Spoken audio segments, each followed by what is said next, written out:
When Katrina hit, the levees and flood walls protecting greater New Orleans were poorly designed, poorly built, according to investigators, and not even close to being finished. It was about 90% constructed on the East Bank side and maybe 40% on the West Bank. Mike Park, operations chief for the Army Corps New Orleans, says it was a system in name only and was piecemeal at best.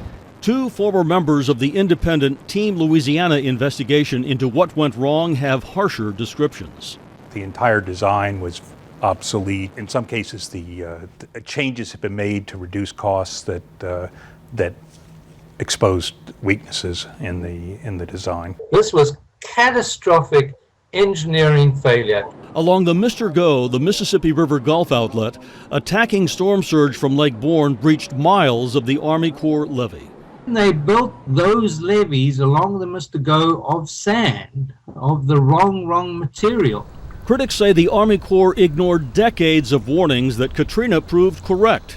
The Mr. Go creating a kind of funnel effect that actually increased the storm surge attacking the metro area, according to investigators. They failed to recognize the so-called funnel where these levees come together at a point aiming at the heart of the city. Storm surge from the funnel soon flooded eastern New Orleans, breached the Industrial Canal levee, and Lake Borgne flooded over the second levee, protecting St. Bernard.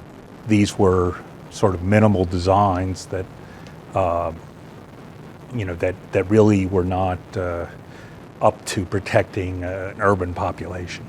Here, beside the London Avenue Canal, levees.org and This Gentilly neighborhood have built an outdoor exhibit about all of the breaches. This area got one of the worst flooding in the city because of the catastrophic breach of this levee. Here on the east side of the London Avenue Canal, when Katrina hit, storm surge came rushing in from the lake. Drainage water came rushing out from the city. The canal filled with water. 30 feet of this floodwall came crashing down, inundating this neighborhood with floodwater. Investigations revealed that steel sheet piles were not driven deep enough to prevent water from seeping through sand, undermining the floodwall. Basically, the bottom of the canal was in beach sand. Almost a year before Katrina, some of Terry LONATRO's neighbors along the 17th Street Canal noticed water in their backyards. The Sewerage and Water Board checked, but said it wasn't coming from their pipes. Investigators say it was seepage from the canal. The bottom of the canal was a foot lower than the actual sheet pile, so consequently you had that seepage that was pushing underneath it. Obviously there were stability issues associated with those walls that experienced failures. Now, 10 years later, the Corps has sealed off the mouths of the Orleans, London, and 17th Street canals with interim structures as work progresses on permanent closures and pump stations.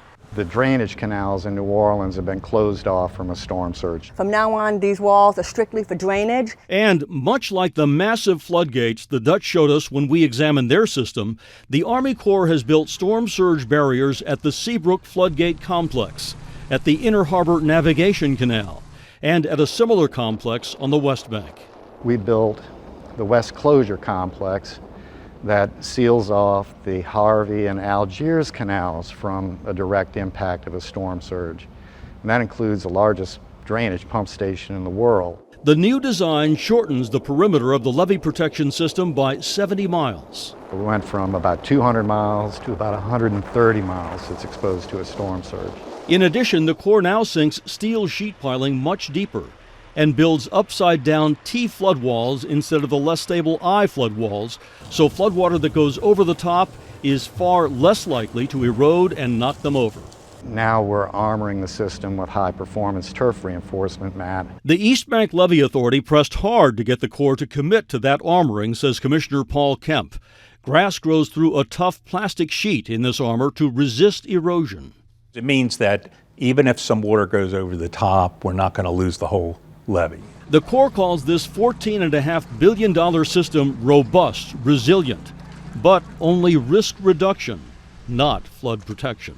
In any given year, there's a 1% probability that that storm surge could be met or exceeded. The Corps and many activists agree it's the best system we've ever had. And yet, in the 10 years since Katrina, we've lost at least 200,000 acres of coastal wetlands that once added to protection. And there's no major projects to build any wetlands. We have to restore the coast.